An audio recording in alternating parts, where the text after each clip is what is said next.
Hello to everyone, and thank you for being here today. For those of you who may not know me from previous talks, my name is Americo Tulipano. I am a retired history teacher. I got my master's more decades ago than I care to add up, frankly. But I am a proud first-generation American. My parents were subsistence farmers from the Frosinone Mountains of Italy. And the proudest day of their life was the day they arrived in America. And, took a little while to become American citizens, but they eventually did. And that was probably the proudest day of their lives. And I was born the year after they arrived. I was the last of 12 children. And yeah, if you're a farming family, your kids become your farm hands. So you have a lot of them. And that's why they named me Americo. They named me after America. And their love affair with America never ended. They just believed America was like just the greatest nation on earth. Remember, they came from Mussolini's fascist Italy. So for them, America was like more than a breath of fresh air. It was like a miracle. So I kind of carry on in their tradition. I wear this proudly. I wore it throughout my career as an educator to this day. And I retired in 2014, but I've been indulging the love of my life ever since. I've been giving history talks all over eastern Massachusetts. My wife would tell you history is my first love. I would deny that in her presence, but since she's not here, I'm going to tell you she's absolutely right. It is my first love. So, but I love her to the nines, all the same. Okay, so with all of that, let's plunge into today's topic. This is going to be part one of a three-part series, and we will endeavor to actually make sense of the political world. This is a daunting undertaking, but angels fear to tread, right? So we're going to be the fools. We're going to plow right ahead and try to make sense of everything that's going on around us. And we're going to begin with a very contentious word: ideology. Big word. 5-syllable, right? Ideology. 5 syllables packed into it. Very contentious word. There are some bar rooms in Texas where if you say this word out loud, people might pull out their guns and just shoot you right on the spot. Slight exaggeration, but you get the idea. This is a loaded word. But what does it actually mean? When I was a lowly sophomore, more than half a century ago, at the University of Massachusetts, I took one of several political science courses, and one book on the syllabus, required reading, was a book titled Ideology. And so I read the book from cover to cover, made notes, underlined passages, and at the end of it, I realized the author never actually defined ideology. Never said in 1 or 2 sentences what is an ideology. So I complained to my professor, and she said, well, the whole book is a definition. And I said, a 300-page definition? Doesn't that defeat the very concept of definition? You want a definition to be concise, to be short, the kind of thing you can stick into your mental holster and pull it out when you need it, right? So I am not going to unload a 300-page definition on you today. So I'm going to give you the down and dirty, and here it is. Ideology refers to a political system or a political mode of thought. There it is. Probably the simplest definition you'll get just about anywhere. Now, if we had a visiting clique of political science professors in the room, they would look at that and they would say, okay as far as it goes, but you could add this thought. Right? And then another one would say, well, you could add this other consideration. Well, you could add this. And by the time they were done, we'd have a 300-page definition. So we're going to just kind of get around all that. The purpose of today's talk, again, is to make it all comprehensible. So let's get down to it. There are numerous ideologies in the world today. One of the most extreme is anarchy or anarchism. Most people use this word to describe a state of chaos, a state of extreme disorder. But ideological anarchists would beg to differ. They would say true anarchism is the belief that government should be abolished so that people can rule themselves through voluntary cooperation. This is right out of the anarchist playbook. I got this right out of an anarchist pamphlet. Anarchism, believe it or not, 100 years ago, anarchism was, I don't want to say popular, but it was a thriving movement. Late 1800s, early 1900s, anarchism kind of reached its peak of power in America and in some other countries in Europe. Anarchism, Leon Czolgosz, the man who assassinated William McKinley in 1901, was a proud anarchist.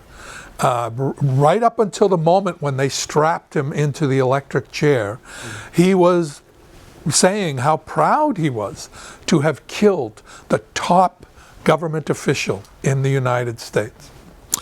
Sacco and Vanzetti and they too tragically ended their lives in a wheelchair, but they too were proud anarchists. They weren't executed till the 1927, I believe, but you get a sense that anarchism really was a thriving movement, had its own newspaper, actually more than one newspaper, and other journals and things of that sort.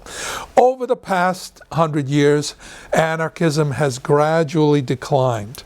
It's kind of lost its exotic appeal. But there are still anarchist groups in the world, still some functioning here in America. And they still agitate, they still get out there and make their case that their basic argument is that we would be much better off if we didn't have any government at all. Anarchists believe that if you just get rid of government, everyone will just get along with each other through voluntary, I know people are chuckling, through voluntary cooperation. Anarchists have a very high opinion of human nature. They think people are just so good and they'll just get along with each other. You don't need prisons, you don't need courts or police or anything like that. Over the past, as I've just got finished saying, over the past 100 years, anarchism has gradually declined in popularity, and at that same time, democracy has gradually increased in popularity. Today, democracy has a very noble ring to it, right? Everyone pleads the case of democracy. But it wasn't always so. Just a couple of 100 years ago, some of our greatest thinkers had a very low opinion of democracy. Thomas Jefferson, at one point in his career, he gradually kind of qualified this viewpoint over the years. But at one point, he just came right out and said it. Democracy is just a fancy word for mob rule. That's what it is. When you let everyone take control, no one has control. And you end up with anarchy. You end up with extreme disorder. This was the prevailing belief about democracy among educated people 200, 250 years ago. So what happened over that period of time to redeem the concept, the word democracy? Well, one of the things that happened is that America embarked on its experiment with a constitutional government. America became the modern world's first large, heterogeneous constitutional republic. But this was very much an experiment.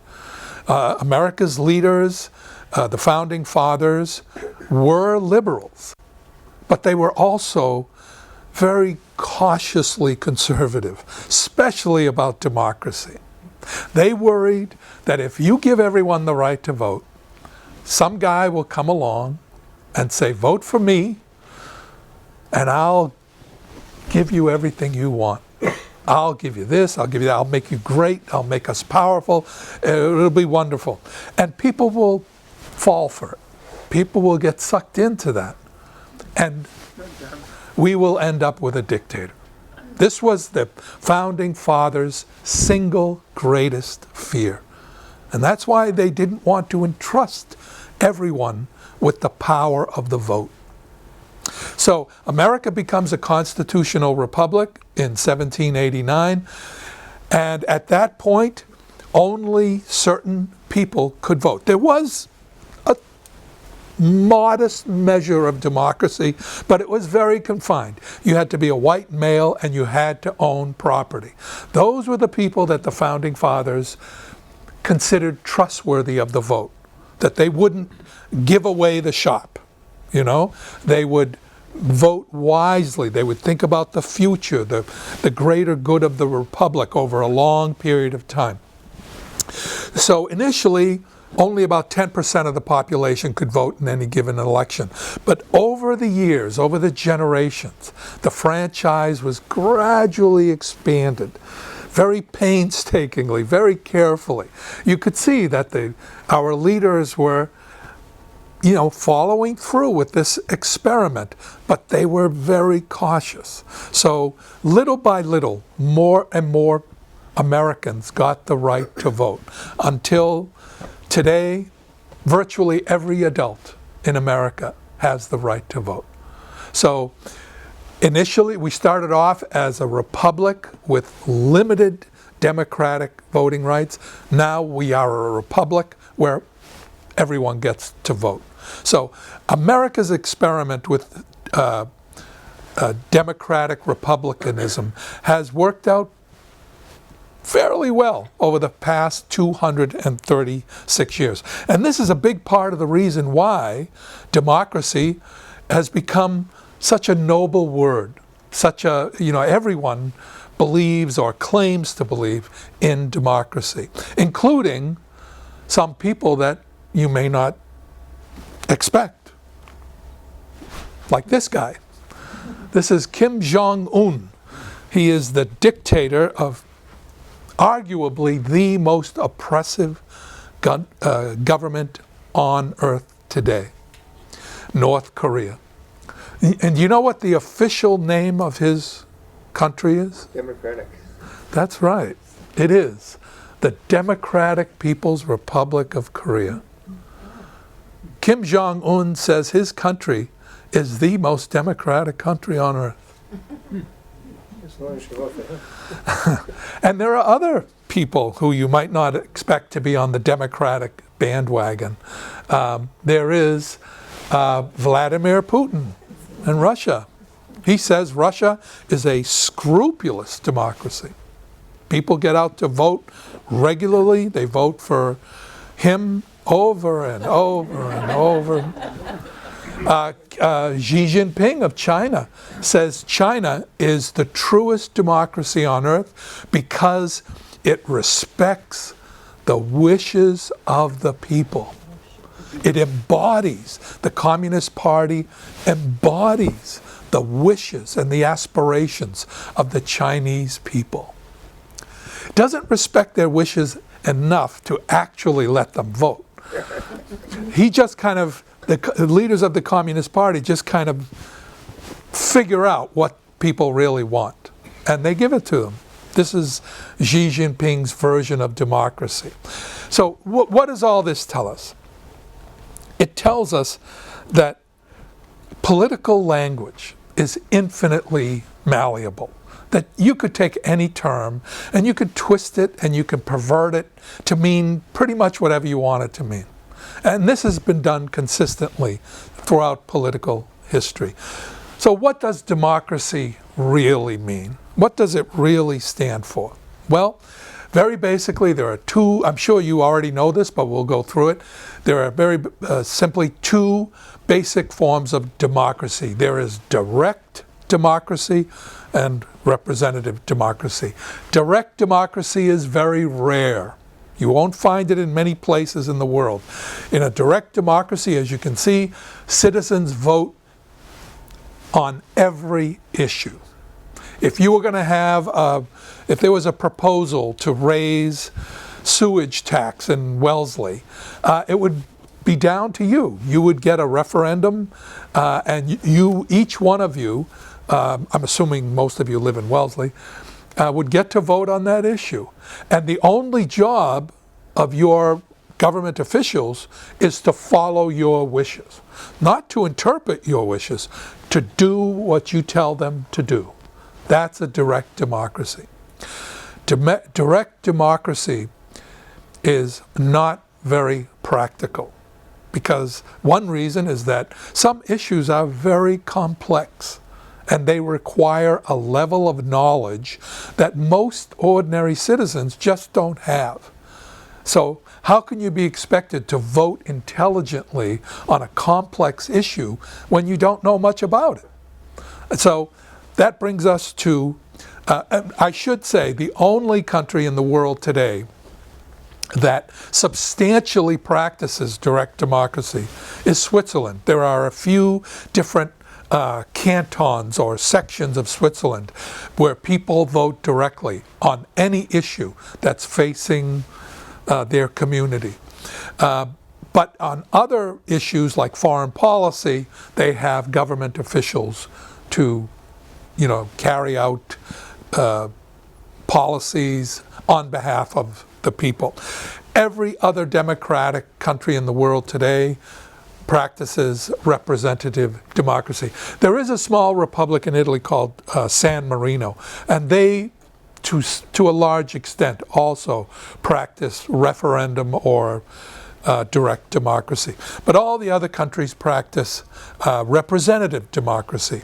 And in a representative democracy, we're all familiar with this, we choose hopefully intelligent, wise leaders who do their homework, who research issues very carefully, and then make decisions on our behalf.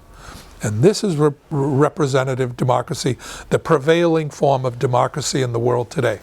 In order for a democracy to function, you absolutely have to have three things. First, top of the list, canary in the coal mine, free speech. Free speech. The moment someone tries to curb your speech, tries to tell you, oh, there's certain things you can't say, well, you can't call for violence. You can't do that. That's something almost all political philosophers agree on. You can't call for violence. You can't say, let's get rid of that group of people over there. You can't do that. But anything short of that, you have to have the right to speak your opinion, to use your language, to voice your thoughts. Once someone tries to diminish that, something bad is coming. As I say, this is the canary in the coal mine, free speech. An extension of free speech would be freedom of the press. We have to be free to communicate the news to each other, even if we do it in an organized way, with newspapers and things of that sort. But this is absolutely crucial. Number two, you've got to have a fair and honest voting system, a transparent voting system that people trust. They know the results that the way people voted will be accurately reported by voting officials. So this is another non-negotiable. Number 3, finally, regular elections and term limits. If you don't have term limits, what you have basically is a kind of royal dynasty. You vote for someone, but then he never leaves. He's there, until he drops dead. So that's just another kind of monarchic government, really. So this is also crucial to democracy. So those are the 3 can't do without if you're going to have an honest, functioning democracy, the kind that doesn't exist in Russia, North Korea, China, so forth and so on. The good news is that democracy, the number of countries that qualify according to the UN as functional democracies, has been increasing over the past 150 years or so. It actually has been substantially increasing. About 20 years ago, the number began to that trend toward democracy began to slow down. That's the not so good news. The really bad news is that about half the countries in the world still function under authoritarian rule. They're ruled by authoritarian governments. So what is an authoritarian government? Very simply, an authoritarian government is one that suppresses freedom of speech and uses force to suppress political opposition. That is the basic definition of an authoritarian government. Most human beings in the world today, 2026, live under authoritarian regimes. That's the bad news. So this is the real dividing line in the world today. 50 years ago, during the Cold War, it was free enterprise democracy versus communism. That was the real kind of dividing line in the world. Today, it is democracy versus authoritarianism. Some form of authoritarianism may be the oldest form of government in human history, including unwritten human history. Thousands and thousands of years ago, before civilization developed, when we lived in tribes and extended families, roaming nomadic bands, there was probably, these groups were in all likelihood, according to anthropologists, archaeologists, they were ruled by and large by a strong man or a strong woman, as the case may be. These were people who had the strength of will, the ambition, the cunning, wisdom perhaps, to rule the group, to get the group to follow them. So, and this is kind of a mild form of authoritarianism, and it probably lasted for thousands of years, many tens of thousands of years, all over the planet.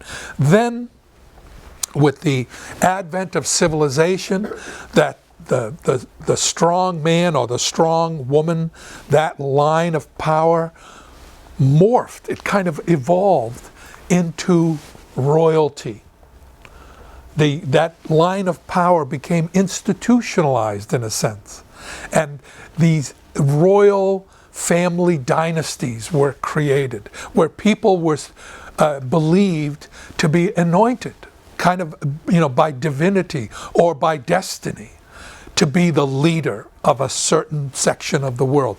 You see this in Egypt. You see it in the Americas. There's Atahualpa, the emperor of the Incas. You see it in Europe. Charlemagne, one of the great trans-European rulers, Sargon, who ruled ancient Assyria, ancient emperors in Japan and China. You see it throughout Africa with chieftains who ruled various tribes. All over the world, this was the pattern. that was developing. And this lasted for another couple of thousands of years. Then it started, this new trend started in Europe in the 1600s into the 1700s.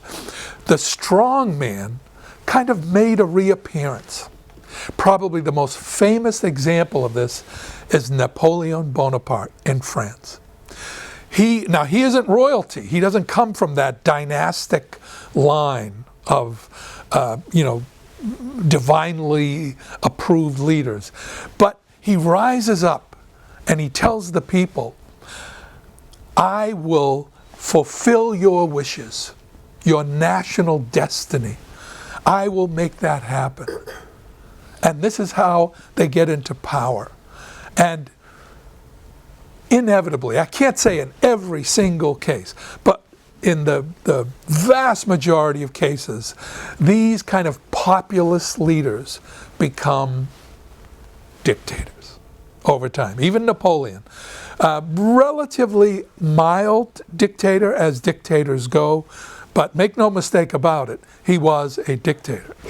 Well, it got even worse as the decades went on into the 20th century.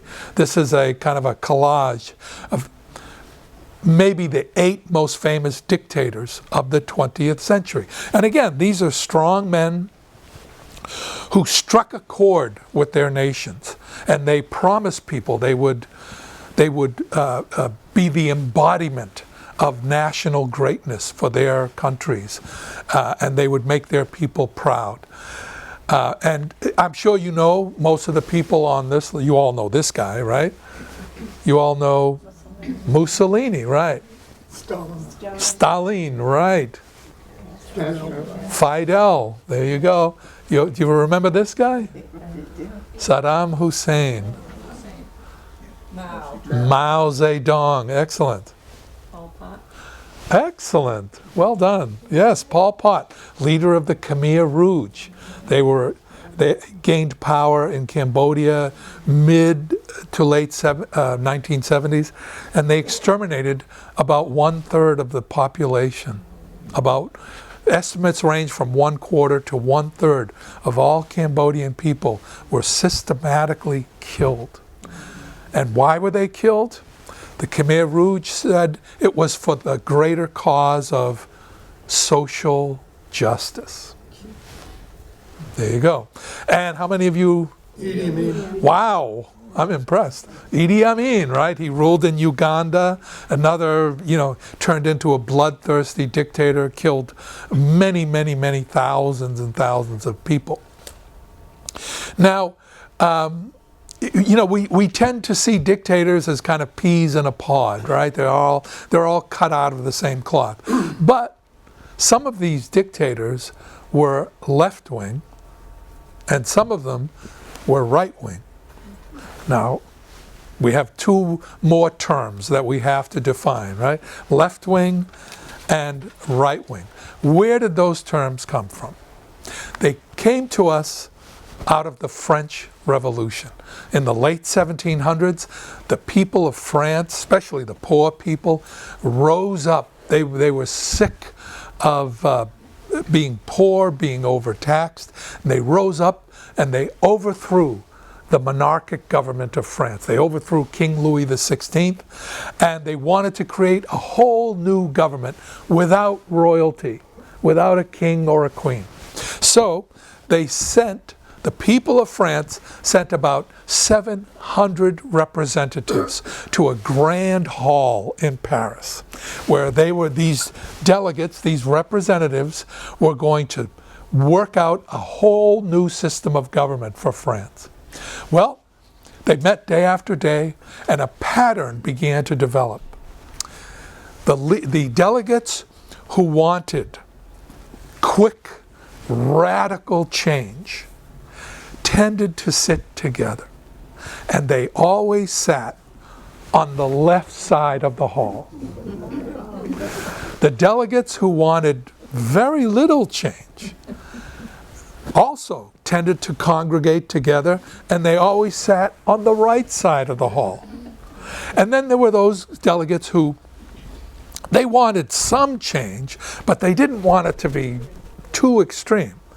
And they sat in the middle. And that's how those terms came down to us, believe it or not. But what do they actually mean? All right?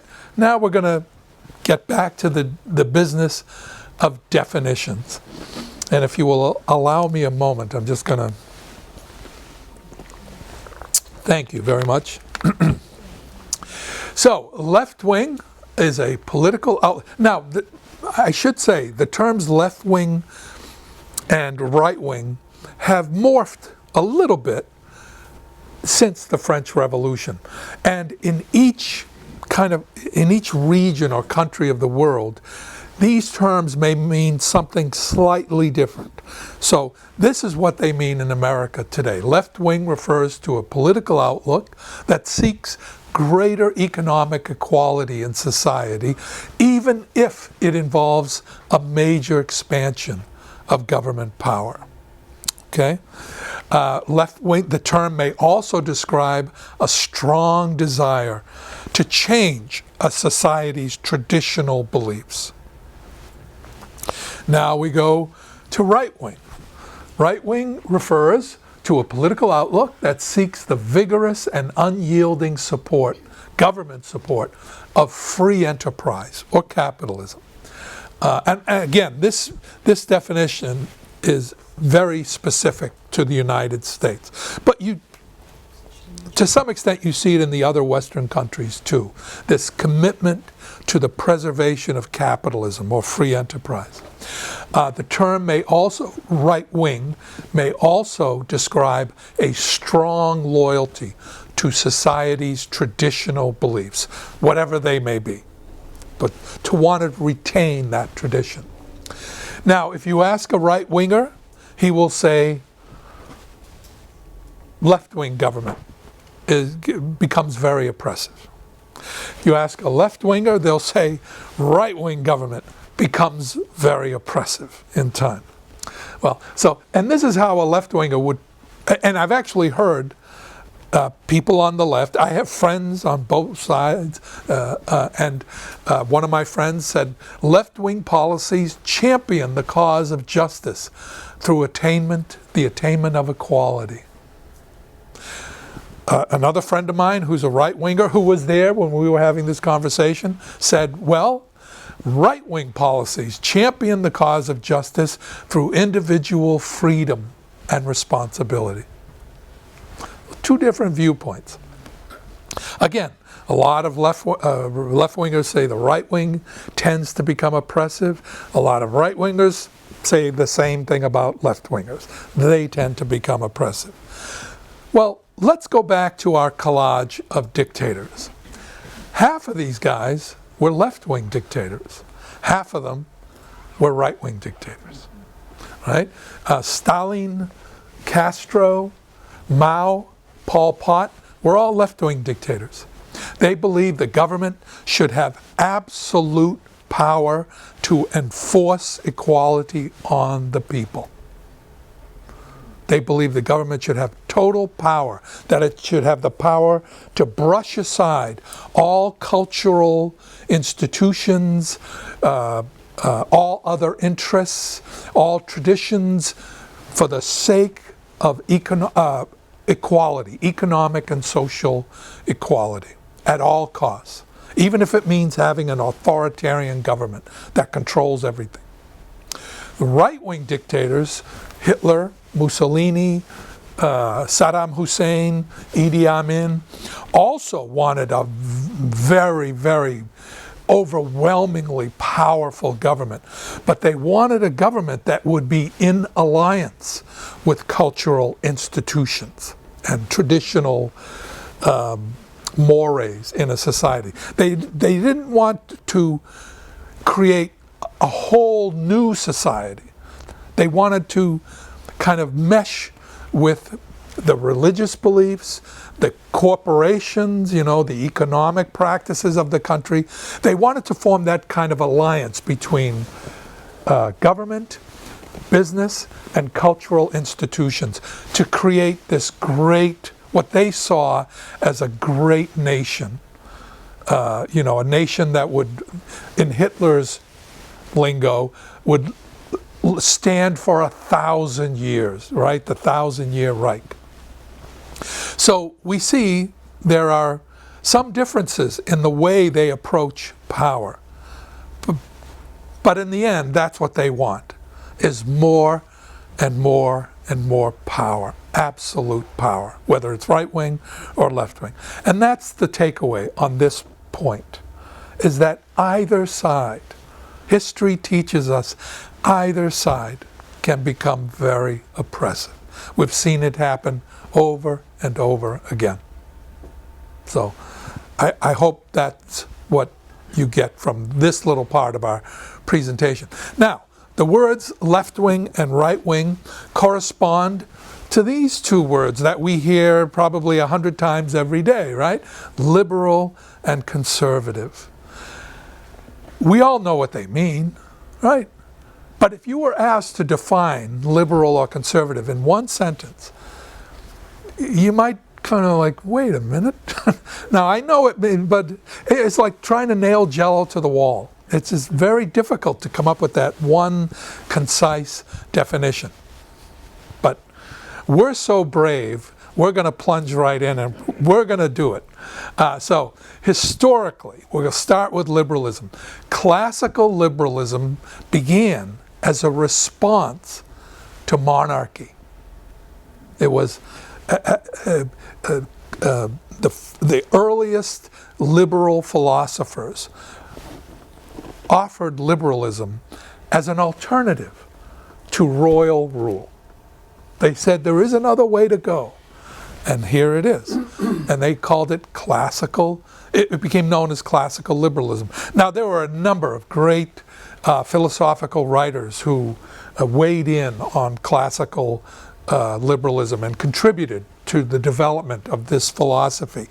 There was Wilhelm von Humboldt in Europe, there was John Stuart Mill, but probably the best known and the most persuasive of all the classical liberal philosophers was John Locke. He had an enormous influence on America's liberals, Thomas Jefferson, James Madison, Benjamin Franklin, George Washington, on and on. And these are the basic planks of classical liberalism. Number one, the equality of all citizens under the law, that no citizen could be above the law, not even the most powerful person in the country. Remember, in the ancient regimes, royalty was above the law, but not so with classical liberalism. Everyone had to respect the law. Number two, the freedom of all citizens, that all people would have the right to speak their mind, to assemble, to argue, to protest. As long as you weren't violent, you were free to do what you wanted to do. And third, a government that rules by the consent of the governed, that all government derives its legitimacy from the will of the people. So these are the three planks of classical liberalism. Now, the founding fathers, as I said at the beginning of this talk, almost all of them were classical liberals. They believed in the liberal cause, but they were also very cautiously conservative at the same time. They wanted liberalism to work, but they weren't really sure it would work, given all the vicissitudes of human nature.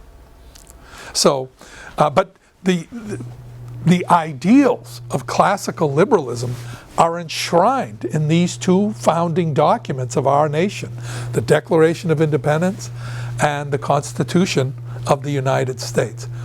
Now we turn to conservatism. Where did conservatism as an ideology come from?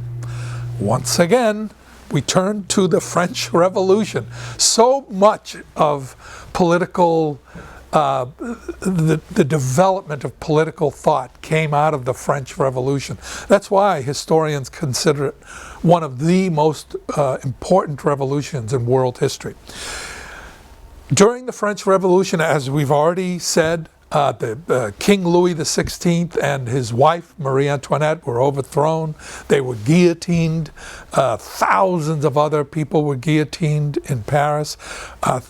Tens of thousands of other people were killed in other parts of France. There was just bloodshed everywhere. Things got very, very ugly. You could be killed for wearing the wrong clothes. You could be killed for not being a part of a certain political clique. You could be killed if you were a seamstress for royalty at one point in your life, that you worked, as knitting clothes for the king or the queen or a noble family. You could be killed just for that. So many, many people were killed. There was terrible destruction throughout France.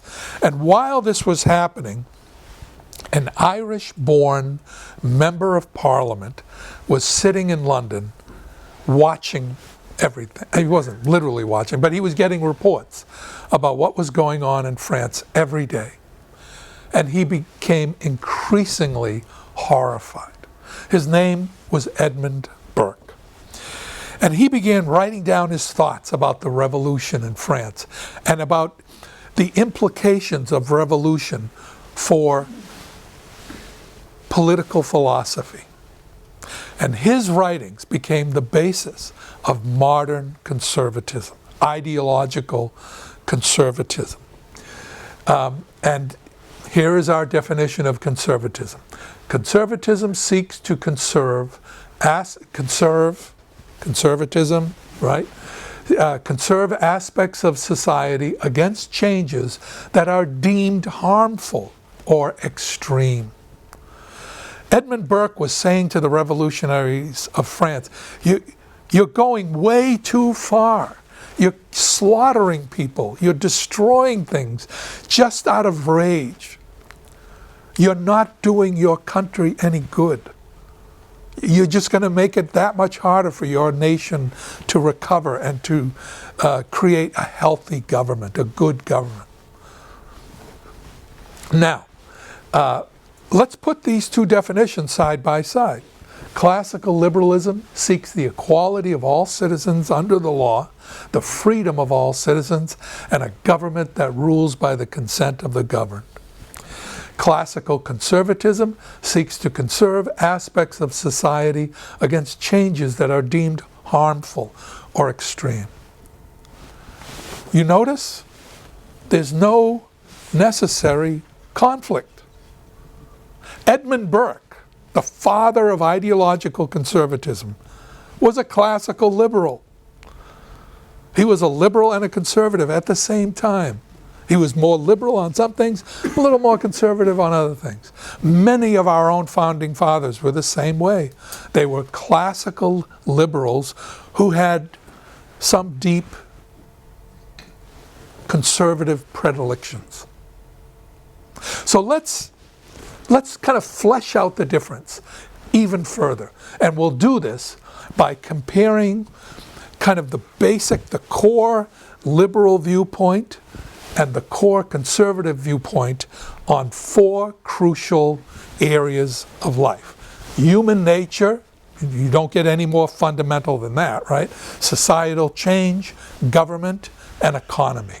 So we're going to compare and contrast the liberal viewpoint, basic liberal viewpoint, with the basic conservative viewpoint on all four of those areas. So we start with human nature.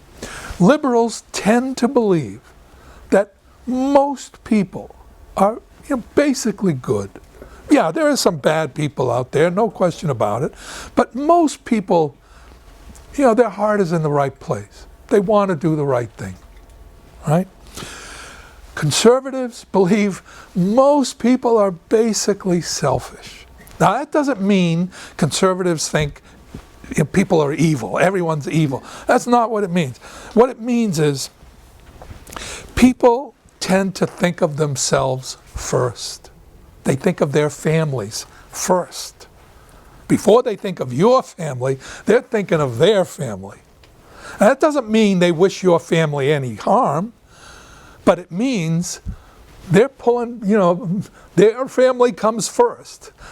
The number one priority on their list of, important goals is the health and welfare and well-being of their family.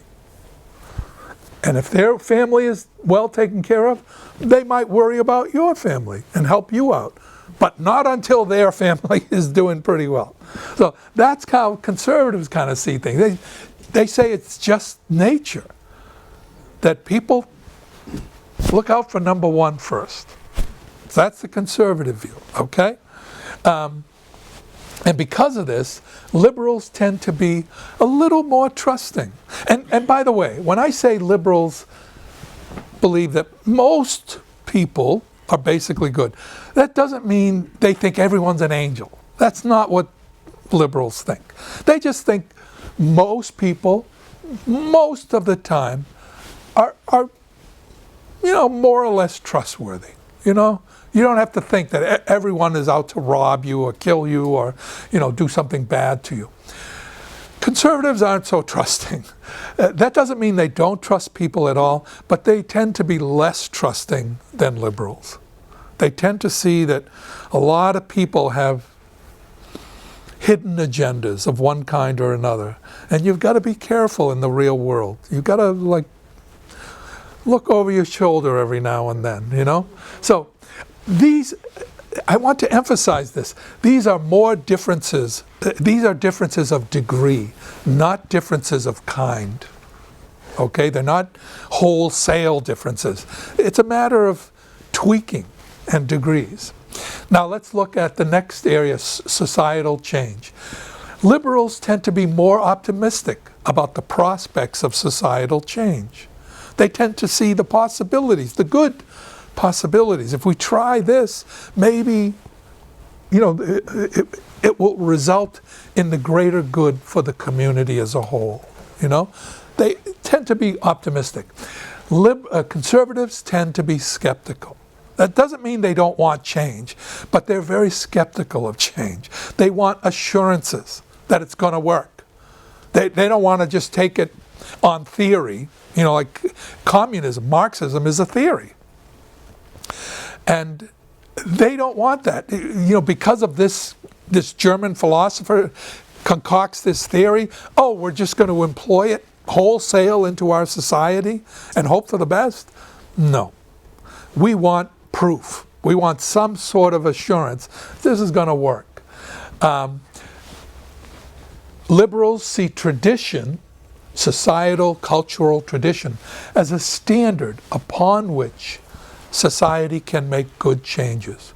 We can use tradition as kind of a baseline to go into the future and make things better, hopefully.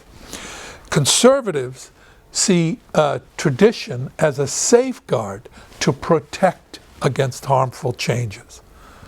Conservatives say something is a tradition only because it has it has passed the test of time.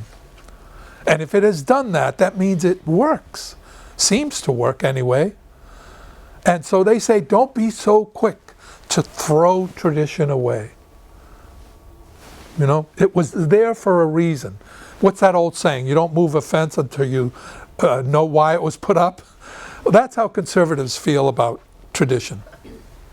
A liberal friend of mine summed up the liberal view on societal change by saying, this change, and we were discussing Obamacare when we had this conversation.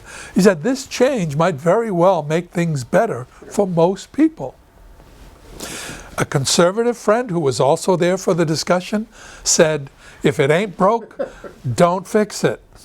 And that's how he kind of summarized the whole conservative outlook. If it isn't broken, don't be so quick to overhaul it. Maybe you're going to end up with something worse than you had to begin with. So we have these two very valid viewpoints. Government. Liberals tend to see government as a primary mechanism for good change in society. Government can be the agent and enforcer of good change. We saw this with FDR and how he helped America get through the Great Depression. Conservatives say government potentially can become the enforcer of tyranny. We see this in Cuba. Castro at the beginning was promising freedom, better lives, more goods, better health care, on and on for all his people. And then within 10 years, everything went to hell in a handbasket. There was more poverty, there was oppression, the government had total control of everything. So this is what conservatives are very afraid of, that if you give the government too much power, it will become a tyranny. Liberals tend to be optimistic that bigger government will manage its increasing power wisely and well. Liberals tend to be a little more trusting of that. Conservatives say power corrupts. That's just a fact of human nature. You give someone too much power. They have an old a saying in old Yugoslavia: if you want to know what a man is really all about, give him power. Because when he has power, that's when he shows you his true colors, when he thinks he's in control. And that's the conservative mantra. Power corrupts. No group of people should be trusted with too much power. And we see that in the Constitution of the United States. Again, the founding fathers were all conservative liberals or liberal conservatives, however you want to put it. Jefferson didn't trust Hancock because Hancock was ambitious for power. Hancock didn't trust Jefferson for the same reason. Hancock didn't trust James Madison because he thought he was too ambitious for power. Madison didn't trust John Adams because he thought he wielded power very arrogantly. Adams didn't trust James Monroe, thought he was too hungry for power. Monroe didn't trust John Jay, thought he was too hungry for power. Patrick Henry didn't trust any of them. He thought they were all too hungry for power. And none of them trusted Aaron Burr. They thought he was, crazy for power. None of them trusted each other because they all wanted power. And they didn't trust that in a person. Someone wants power that badly, you got to watch out for that person. The one person they trusted. There you go, George Washington. Why did they trust him? Because he didn't want power. He won the Revolutionary War, and what did he do? He laid down his sword and he went home. He wanted to be a gentleman farmer. He didn't want to rule the country. He didn't want to be a king, didn't want to be a leader. He just wanted to go home and manage his farm. That's why they loved him, because they knew they could trust him. Finally, on the economy, liberals say government should help manage the economy to assure more fairness in our economic dealings. Conservatives say, okay, but government shouldn't be so controlling that it reduces the incentive to work, invest, and create. Conservatives say, okay, the government's going to do this, going to do that, but if you create a welfare society, people are just going to expect the government to take care of them. This is what has happened in many communist, Marxist, socialist countries around the world. This is why their economies tended to become very sluggish. China was one of the poorest countries in the world 40 years ago when Mao, a true communist, was in power. The dictum was, from each according to his ability, to each according to his need. That's that's textbook Marxism. And China was mired in poverty. Then Mao died. Zhou Enlai became the dictator, the new ruler of China, leader of the Communist Party. And what did he say? He said to the Chinese people, whatever you earn through your work, through your creativity, through your investments, whatever you earn, you can keep more of it. will let you keep more of what you earn. That's free enterprise. That's the more I work, the more I invest, the more I create, the more I make for myself. I may have to pay more taxes, but I do better personally too. My family does better. That's free enterprise. And conservatives say, don't be so quick to throw that out the window, because if you do, you're going to end up ultimately, like you see in Cuba today. Today, Cuba is one of the poorest societies on earth because they have no incentive to get out and work hard, because you can't create your own business. If you have a great invention, an idea for a great invention, you're not going to become a millionaire in Cuba. The government will take your invention and use it the way they want.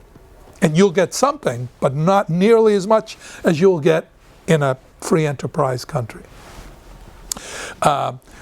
Liberals focus on government power to improve the material quality of life for people. And we've seen this again and again. FDR did so much during the Great Depression. Other liberal programs, Head Start, Medicare, very successful, useful programs that improve the quality of life for people. So we know this has a lot of merit, this point of view. Conservatives reply, okay, but the government should, they focus on the government's power to reduce people to a state of dependency. Again, they say this is good, but you don't want to go too far, because then you reduce people to just wanting to sit at home, watching TV and collecting their government checks. And that sucks the creativity, the life out of a society. So here we've done it. We've compared liberalism and conservatism in 4 areas. And I hope what you take away from this is the fact that there is so much common ground between these two viewpoints. Again, there is no necessary conflict between classical core liberalism and classical core conservatism. My own personal belief is that you need the idealism of liberalism. You need that to improve a society. But you also need the reality check of conservatism to make sure that those improvements don't go off the rails. You need both working in tandem to create a truly healthy society. Now, having said all that, you may be wondering, well, okay, if there's so much common ground between liberals and conservatives, why are we at loggerheads today in America? You can't have a family discussion, right, without someone, getting really red hot under the collar, and voices get raised and insults get tossed and so forth. How did this come to be? Why are we in this current situation? That's a question we will answer next week when we gather together. Thank you.